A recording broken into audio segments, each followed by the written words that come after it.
Good evening, नमस्ते, सत श्री अकाल, आदाब मेरे सभी बच्चों को, सभी बॉर्न इन बायोलॉजी को और वो सारे नीट एस्पायरेंट्स जो इस बार का नीट देने के लिए बेताब हैं।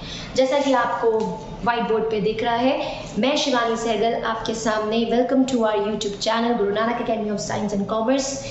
यहाँ आपके सामने आज मैं पूरा का पूरा वीडियो डेडिकेट करने वाली हूँ to the NEET aspirants and all those droppers and all those 12th currently students who are excited to give this NEET 2022. Now, सबको पता है कि हमारे पास NEET 2022 की टेंटेटिव डेट आ चुकी है NTA के द्वारा। ये डेट आपकी किसी भी तरीके से पहले नहीं जा सकती है क्योंकि दिस इज़ द डेट जो टेंटेटिव दी गई है, तो या तो ये आपकी पीछे होगी या उसी के रेंज में होगी। तो आप लोगों के पास कुल मिला के 3 महीने हैं। इन 3 महीनों में आप ऐसा क्या कर सकते हैं जिससे आप बायोलॉजी में 360 आउट ऑफ 360 क्लियर कर सकें। एग्जैक्टली क्या ये सच है, क्या ये पॉसिबल है? हाँ, ये पॉसिबल है। मैं ये नहीं कहूँगी कि ये डिफ़िकल्ट नहीं है, ये डिफ़िकल्ट है, ये 1 आउट ऑफ 10 की रेशो में वाला है, लेकिन ये पॉसिबल है। ये डिफ़िकल्ट ज़रूर है बट ये पॉसिबल है। आपका पूरी वीडियो में फोकस रहेगा बायोलॉजी पे, क्योंकि बायोलॉजी में आने वाले 90 questions can make you qualify NEET 50%। Now उन 90 क्वेश्चंस को कंप्लीटली 90 आउट ऑफ 90 करेक्ट करना, 360 में से 360 गेन करना in just 3 months is possible. Yes, it is possible. Only strategy needed is your consistency. आपकी कंसिस्टेंसी बहुत मैटर करती है। उससे पहले मैं आपको कुछ बातें बताना चाहती हूँ जो शायद आपके अंदर एक मोटिवेशन लाए, आपका एनर्जी लेवल बढ़ा दे कि आप अपने स्ट्रेस को भूलकर, जो इस वक्त स्ट्रेस में है बच्चे कि हमारा बोर्ड्स है सामने, हम कैसे तैयारी करेंगे, ये क्या हो रहा है, 360 में से 360 आ सकते हैं, हम तो 300 सोचते भी नहीं है। Yes, everything is possible. So first of all, if your question is whether this is possible, yes, this is possible. Let me tell you, it is difficult but surely possible. Now, इसको possible करना आपके हाथ में ही है entirely, लेकिन right strategy से। सबसे पहली चीज, stop wandering। जो बच्चे इस वक्त परेशान घूम रहे हैं कि हम क्या करें, किधर पढ़ें, कैसे पढ़ें, भूल जाइए। इस सब को आप फेंक दीजिए। जितना मटेरियल आपके पास है उसको साइड रख दीजिए। जितने आपके पास YouTube वीडियोस हैं, जितने आपके पास ऐप्स हैं, सब कुछ साइड रख दीजिए। सिर्फ ये 11 मिनट का वीडियो सुन लीजिए जिसमें आपको कुल मिलाकर ये बातें बताई जाएंगी कि कैसे आप अपनी स्ट्रैटेजी को एकदम सिस्टमिक तरीके से अडॉप्ट कर सकते हैं एंड अपना टारगेट अचीव कर सकते हैं। ओनली थिंग इज, सबको पता है, हर चैनल पे बोला जा रहा है NCERT, लेकिन उस NCERT को करना कैसे है ये इंपॉर्टेंट है। उससे ज़्यादा भी अपने आप को पूरे तरीके से फोकस कैसे करना है वो इंपॉर्टेंट। फोकस करने के लिए सबसे पहली चीज़, यू शुड नो कि मेरा टारगेट नीट जो है बेटा, इसके पास 40 से 50 हज़ार सीट्स को फिल करने की कैपेसिटी है। देने वाला बच्चा करोड़ है, देने वाला बच्चा करोड़ और 40 से 50 हज़ार सीट्स की कैपेसिटी। आने वाला कंटेंट एक पतली सी पतली किताब NCERT से है। इस लेवल ऑफ नीट को अगर आप नहीं क्लियर कर पाते तो आप जिंदगी में, लाइफ में उन एंट्रेंसेस को देने पे मजबूर होंगे जिनकी सीटें 6 से 7 हो सकती हैं और कंटेंट ऑफ मटेरियल पढ़ने वाला उतना हो सकता है जितने इस वक्त नीट में सीट्स हैं। एग्जैक्टली जितनी नीट में सीट्स हैं उतना कंटेंट पढ़ने वाला, और जितना आपके पास एप्लीकेशन है, एप्लीकेंट्स है जो अप्लाई करेंगे वो 6 से 7। तो जस्ट डिसाइड योरसेल्फ, क्या ये लेवल ऑफ कंपटीशन ज़्यादा इजी है या वो जो आप आगे फेस करने वाले हैं। ऑफ कोर्स ये लेवल ऑफ कंपटीशन ज़्यादा इजी है और ज़्यादा आपके लिए गेन करने वाला है। फिलहाल के लिए आपके पास लूज करने के लिए कुछ भी नहीं है, गेन करने के लिए बहुत कुछ है। आप सिर्फ अभी 11th में है या 12th में है या आप पास आउट हैं, आपने अभी तक करियर बनाने के दौर पे हैं, तो आपने कुछ लूज नहीं किया है, बट गेन करने के लिए आपके पास बहुत कुछ है। तो गेन करने में सोचिए, अगर ये टारगेट आपने गेन कर लिया तो आप भी एक अच्छी यूनिवर्सिटी में एक एप्रॉन एंड स्टेथोस्कोप डालकर अपने नाम के आगे डॉक्टर लगाकर अपने पैशनेट जॉब को फॉलो कर सकते हैं, राइट? तो उस पैशन को सोच के ही आपको अपने आप को लॉकअप करना है एंड स्टडी करना है, लेकिन स्टडी एक स्मार्ट स्टडी होनी चाहिए। It has to be smart study. तो वो स्मार्ट स्टडी हम कैसे करेंगे? Let's see. नंबर 1, जब हम बोल रहे हैं एनसीईआरटी, तो आपका फोकस एनसीईआरटी पे इस तरीके से होना चाहिए कि आप लाइन बाय लाइन एनसीईआरटी पढ़ें। Number 2, line by line NCERT पढ़ने का मतलब है कि आप वहां पे कोई भी स्पेस एम्प्टी ना छोड़े। What do you mean by that? NCERT में जो भी स्पेसेस हैं उनको खाली नहीं छोड़ना। जो भी तुमने उस पेज में पढ़ा है, उस पेज के साइड में जितना स्पेस है, उस पेज में वो मैटर लिख दीजिए बुलेट पॉइंट्स में, to analyse yourself. Number 3, summary को कभी नहीं छोड़ना है। नंबर 4, चार्ट्स, डायग्राम्स, टेबल्स, इनको भी कभी नहीं छोड़ना है। अब आप कहेंगे मैम हंसी आ रही है, लाइन बाय लाइन आप कह रहे हो, as you know, must, you have read, ये भी लर्न करना है, करिए। You have to cram, you have to mug up, understand your brain first. आप कुछ भी पढ़ते हैं, आपका ब्रेन एक कैमरा की तरह है, आपको एनसीईआरटी को कैमरा में फीड करना है, इस कैमरे में फीड करना है। फीड करने का एक ही तरीका है, आप एनसीईआरटी के आगे लगा दीजिए 5, दैट इज 5N। टॉपर्स के पास बहुत सारी स्ट्रैटेजी है, उसमें से सबसे इंपॉर्टेंट वो एक ही बात पे फोकस करते हैं, एनसीईआरटी चार्टर। आपके पास वक्त इतना नहीं है कि आप 20 बार एनसीईआरटी चार्टे, दैट मीन्स पर चैप्टर 20 टाइम्स। आप सोचेंगे क्या कह रहे हैं, आपको 5 बार लेकिन जरूर चाहिए। 5 बार एनसीईआरटी का अर्थ है कि आप एनसीईआरटी का फर्स्ट में रीडिंग, फर्स्ट रीडिंग है 5 बार में। पहली बार first reading, simple reading. Second time में जब आप रीडिंग करें, सेकेंड रीडिंग में, तो you have to arise questions. Questions पूछिए अपने आप से, ऐसा करिए जैसे एनसीईआरटी से आप सवाल कर रहे हैं या एनसीईआरटी आपसे सवाल करे। आप एक लाइन पढ़ते हैं और आप क्वेश्चन पूछिए कि क्या क्वेश्चन आ सकता है जो मैंने सोचा नहीं बट आ सकता है, राइट? अगर मैं पढ़ रहा हूं हाँ बैकुलोहेड्रोवायरसेस, तो मुझे पता होना चाहिए ये आपके न्यूक्लियोपॉलीहेड्रोवायरसेस के जीनस में लाई करते हैं। तो मैं पूछ सकता हूं अपने आप से कि हाँ ये कौन से जीनस में लाई करते हैं, राइट? तो इस तरीके से आपको अपने आप से भी सवाल करना है कि अगर मैं वाइल्ड लाइफ सेंचुरीज पढ़ रही हूँ, अगर मैं हॉटस्पॉट्स पढ़ रही हूँ, तो मुझे पता होना चाहिए कि वो हॉटस्पॉट्स कितने हैं, या हॉटस्पॉट्स की डेफिनेशन भी पूछी जा सकती है। कीस्टोन स्पीशीज है तो कीस्टोन स्पीशीज एग्जैक्टली कौन से हैं, कुछ एग्जांपल्स या आपके डिफाइन करने को। तो इस तरीके से you have to ask questions to your own self. Second reading में, थर्ड रीडिंग में you have to learn, actually learn. First time सिर्फ रीडिंग करें, सेकेंड रीडिंग जो है ना, उसमें जब आप क्वेश्चन अराइज करो तो you are trying to understand. मैं उनमें से नहीं हूं बिल्कुल जो बोलूंगी कि बेटा आप ग्राउंड लेवल मत क्लियर करो और प्रैक्टिस पेपर सॉल्व करो। आपके आसपास बहुत से ऐसे एग्जाम्पल्स हैं, बिल्कुल हैं, जो उन बच्चों के हैं जिन्होंने आपका बिना ग्राउंड लेवल को क्लियर करे सीधा प्रैक्टिस पेपर पे उतर आए हैं। ऐसी strategy is a failure strategy. No, you should not follow this. अगर आपको क्लियर करना है तो आप ये ध्यान रखें कि आपको उसके लिए अपना ग्राउंड लेवल, अपना बेस स्ट्रॉन्ग करना है। अगर इतनी थिन एनसीईआरटी है तो तुम्हारा बेस इतना स्ट्रॉन्ग होना चाहिए कि तुम्हें वो एनसीईआरटी की बुक सामने पड़ी है पर तुम्हें मैं कोई चैप्टर बोल दूं और तुम उस चैप्टर को सुना पाओ मुझे।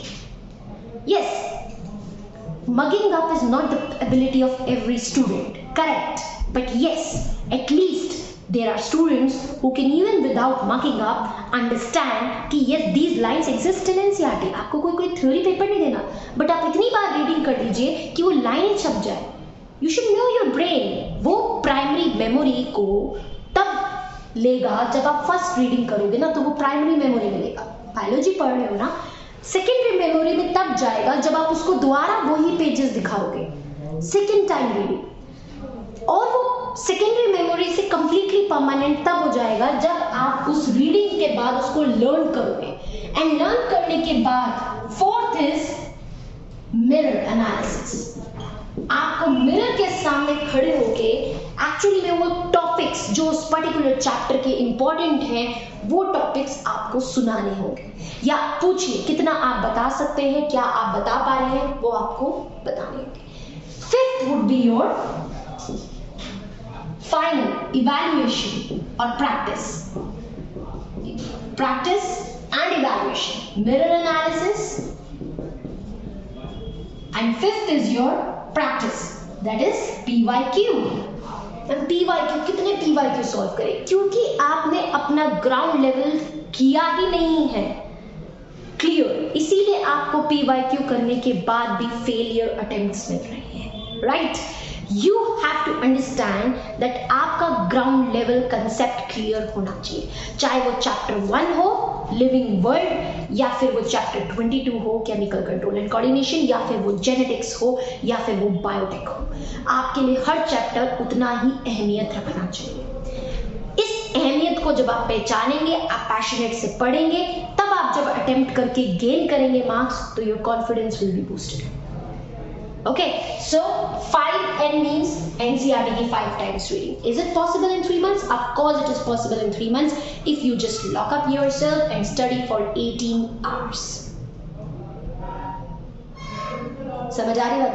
आप 18 hours या 15 to 16 छोड़ दीजिए 18 hours, मैं कह रही हूँ आप 7 घंटे की नींद लीजिए और उसके बाद आप उठिए, 15 से 20 मिनट का आप मेडिटेशन करिए, क्योंकि M for mental health, M for MCQs, ये डायरेक्टली प्रोपोर्शनल है. अगर आपका मेंटल हेल्थ सही होगा तो MCQs में परफॉर्मेंस भी अच्छा होगा. ये ध्यान रखना सबसे पहली बात. अगर आप में से कुछ ये सोच रहे हैं कि वो लोग मैम जो 2-2 साल से पढ़ रहे हैं, बेटा जो 2-2 साल से पढ़ रहे हैं वो एग्जैक्टली इसी पीरियड में सबसे ज़्यादा स्ट्रेस फील करते हैं, क्योंकि उन्होंने पढ़ लिया तो उनको और एंजाइटी होती है. जिसने कुछ पढ़ा ही नहीं है उसके पास खोने के लिए कुछ है ही नहीं, उसे तो अब शुरू करना है. आ रही बात समझ? आपको तो अब शुरू करना है, उसके पास स्ट्रेस लेने के लिए कुछ है ही नहीं, आपने पढ़ा ही नहीं है, तो आपने अपने आप को मौका देना है कि यस मैं ज़्यादा से ज़्यादा कितना इस समय को यूटिलाइज कर सकता हूँ to gain, right, so that you leave the toppers behind and even average students can come forward in this period. Because at the end of the game में ही जब चैलेंज सामने आने वाला होता है, तभी मैक्सिमम टॉपर्स अपना कॉन्फिडेंस कई बार लूज करते हैं, ये सोचते हुए कि यार हमने जो इतना पढ़ा उसमें इतना गैप आ गया, ये हमें याद नहीं आ रहा, एंजाइटी में जाते हैं. और आपको इस वक्त सिर्फ एक कंसिस्टेंसी ये इंपॉर्टेंट वर्ड है, एंड पैशन. स्ट्रेस को मारोगे भी, स्ट्रेस से मत उठना और सोना, कंसिस्टेंसी और पैशन उस गोल के लिए, इससे उठना और जगना. तो इससे उठने और जगने के साथ साथ जो स्ट्रैटेजीज आपको आज बताई जा रही हैं उनको मानिए, एंड देन देखिए आपका स्कोर बॉन्ड आप बायोलॉजी में क्यों नहीं बन पाते, बिल्कुल बनेंगे.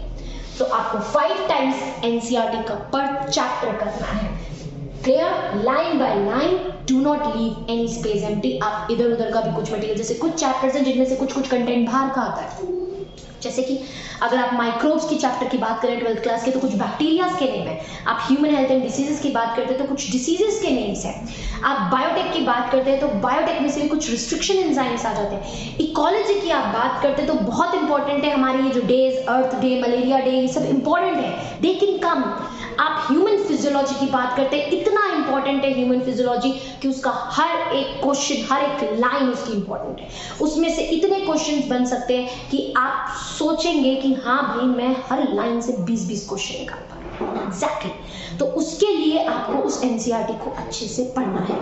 फिर आप जाते हैं अपना इकोसिस्टम पे, आप जाते हैं एनवायरमेंटल इश्यूज पे। When you go into these chapters you realise biodiversity पे, यू रियलाइज ये वाइल्ड लाइफ सेंचुरीज, कितनी वाइल्ड लाइफ सेंचुरीज है, कितने बायोडाइवर्सिटी हॉटस्पॉट्स हैं, करंट का डाटा आप निकालिए, करंट का डाटा आप जानिए कि कितने हैं एग्जैक्टली, वो आपसे पूछा जा सकता है। सबसे फेमस वाइल्ड लाइफ सेंचुरी कौन सी है, सबसे लार्जेस्ट कौन सी है, ये सब चीजें आपसे पूछी जा सकती है। तो ये सिर्फ 5 to 10% आपका आउट ऑफ है, rest is all NCERT. But आप उसको भी अगर कर लेंगे तो किसी के लिए भी 90 में से 90 करना बेहद आसान है।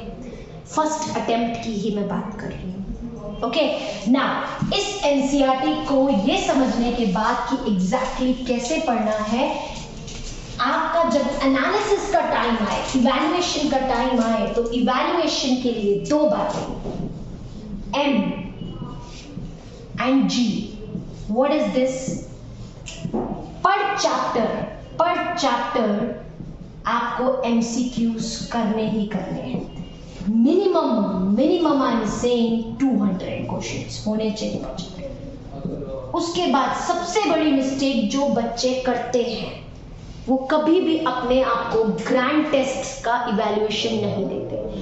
कहते हैं मैम अभी हमारे चैप्टर्स नहीं हुए, ये नहीं हुए। मैं जानती हूँ तुम्हारे चैप्टर्स नहीं हुए, अभी तुम्हारा सिलेबस नहीं कवर हुआ, बट जितना भी हुआ है, जितना भी तुम लाइन बाय लाइन कर रहे हो, स्लोली एंड स्टडी कर रहे हो, आपको हर वीक में एटलीस्ट 2 होता है, मैं स्टार्टिंग में फिर धीरे धीरे बढ़ाइएगा, हर वीक में आपको एक ग्रैंड टेस्ट देना ही देना है।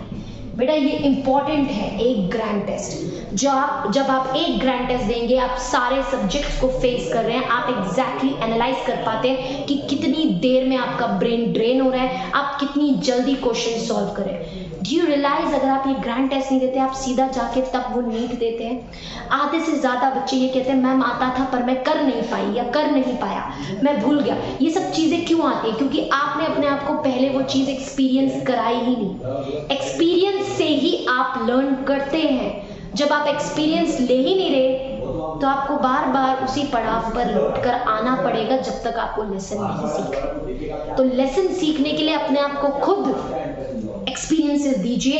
हर वीक आप ग्रैंड टेस्ट एक करिए जिसमें आपके पास फिजिक्स, केमिस्ट्री, बायोलॉजी है, एंड उसमें आप एनालाइज करिए आप कितने क्वेश्चंस कर पा रहे हैं। जितना, ऐसा तो है नहीं कि बिल्कुल ही आप जीरो पे हैं। पहले तो अपने आप को उतने लेवल पे डीमोटिवेट नहीं करिए। सब 11-12 से गुजर कर आए, सबको पता है बायोलॉजी में कितने चैप्टर्स हैं, क्या है, हर चैप्टर में क्या क्या बात है, ये तो समझ आता है। तो बिल्कुल तो जीरो है ही नहीं। अपनी पढ़ाई शुरू करिए, अपना टारगेट रखिए कि मुझे कितने चैप्टर कितने टाइम में करने हैं, एंड देन हर वीक का एक ग्रैंड टेस्ट करिए। किसी भी ऐप को आप डाउनलोड कर लीजिए, मैं कोई आपके लिए इसका एडवर्टाइजमेंट प्रमोशन नहीं कर रही हूँ। आप कोई भी ऐप डाउनलोड करिए एंड उसमें आपके ग्रैंड टेस्ट होते हैं, उन ग्रैंड टेस्ट को आप दीजिए लिमिटेड टाइम ड्यूरेशन में। हर ऐप आपको प्रोवाइड करेगी कि आप कौन से सब्जेक्ट्स में वीक स्कोरेंगे, आपका कौन सा पोर्शन हायर है, आपको किस में और मेहनत करने की नीड है, right? But that is important. अब ये मानने ना मानना आपके ऊपर है। ये मानेंगे तो आप उस तक पास पहुंचेंगे, नहीं तो आपकी दूरी 2 वेरिएबल्स की तरह रहेगी। आई बात समझ में? नाउ जी से ग्रैंड टेस्ट, एम से एमसीक्यूज। अब एग्जैक्टली हम प्रिपरेशन को स्टार्ट कैसे करें? आज की अगर मैं बात करूं, आपके पास जुलाई की डेट आई है और महीने आपके पास 3 हैं। हाँ, बिल्कुल सच। You have your boards for those who are currently 12th, but yes the drop outs have these advantage. But अगर आप बोर्ड्स पे भी हैं तो डू नॉट वरी, बिल्कुल उसको साइड रख दीजिए कि हाँ मुझे उसके लिए प्रिपेयर करना है। बट जितना सोचेंगे उतना अपने आप को और पीछे करते जाएंगे नीट से। तो बेटर है start it from now, because your target, your entry to MBBS was never through boards, right? But yes, boards are also important and you must have at least कुछ आपने प्रिपेयर किया होगा अपना pre boards के लिए, internals के लिए, everything के लिए। कुछ आपने कोचिंग, ट्यूशन, हर जगह से अपना प्रिपेयर किया है। बट अभी आपका कंप्लीट सेल्फ को टाइम देना इंपॉर्टेंट है। अपने आप को लॉक करने का टाइम ज़्यादा है आपके पास।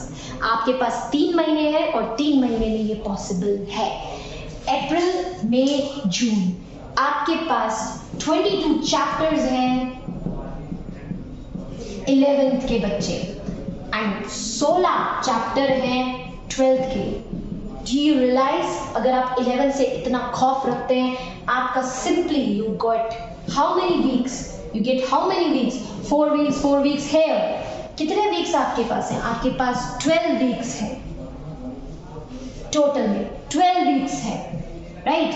12 वीक्स एंड 22 चैप्टर्स। अगर आप 2 चैप्टर्स भी पर वीक लेकर चले, 11th के 2 चैप्टर्स भी पर वीक लेकर चले, तो आपकी 11th हो जाएगी जून तक, बिल्कुल हो जाएगी। उसके बाद आप एक कंटिन्यूस 1 हफ्ता रख सकते हैं अपने लिए टेस्ट सीरीज, पूरा एनालिसिस कर सकते हैं सिर्फ उस बिसाइड्स दैट ग्रैंड टेस्ट तो देना ही देना है, बट आप पर वीक 2 चैप्टर करिए 11th के, एंड 12th का आप 1 चैप्टर उठाइए, 1 चैप्टर और हाफ, संडे को 1 चैप्टर करिए।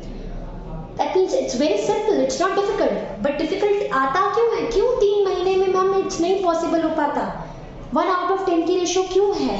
वो इसीलिए है क्योंकि हम ज़्यादा से ज़्यादा समय ये सोचने में गवा देते हैं कि हम तैयारी कर तो रहे हैं, पर क्या हम कर पाएंगे? क्या हम कल उठ के फिर पढ़ पाएंगे? क्यों हम ब्रेन ड्रेन हो रहे हैं? बिकॉज आप उसमें इंटरेस्ट नहीं ढूंढते। आप जो भी टॉपिक पढ़े उसके साथ उसका वीडियोस देखें, उसका जितना आप एक्स्ट्रा ले सकते हैं उसको लें, ताकि आपका इंटरेस्ट बने। और उससे भी ज़्यादा इम्पॉर्टेंट है कि आप अपने साथ इवैल्यूएशन करें। जितना ज़्यादा आप इवैल्यूएशन करेंगे उतना आपका कॉन्फिडेंस बूस्ट होगा एंड आप अपने गोल तक पहुंचेंगे। तो 22 चैप्टर्स 11th के, 16 चैप्टर्स 12th के, तो मैंने आपको इतना तो टाइम टेबल दे दिया स्पेसिफिक कि आपको 2 चैप्टर पर वीक 11th का उठाना है, क्योंकि वही सबसे खतरनाक है, राइट? 2 चैप्टर्स पर वीक आपको 11th के उठाने हैं। ना टाइम टेबल आपके पास आ गया। अब नाउ मैं आपको देने वाली हूं टॉप चैप्टर्स की list. The last content of this video, वो टॉप चैप्टर्स जिनमें से सबसे ज्यादा एक्सपेक्टेड क्वेश्चंस बनते हैं।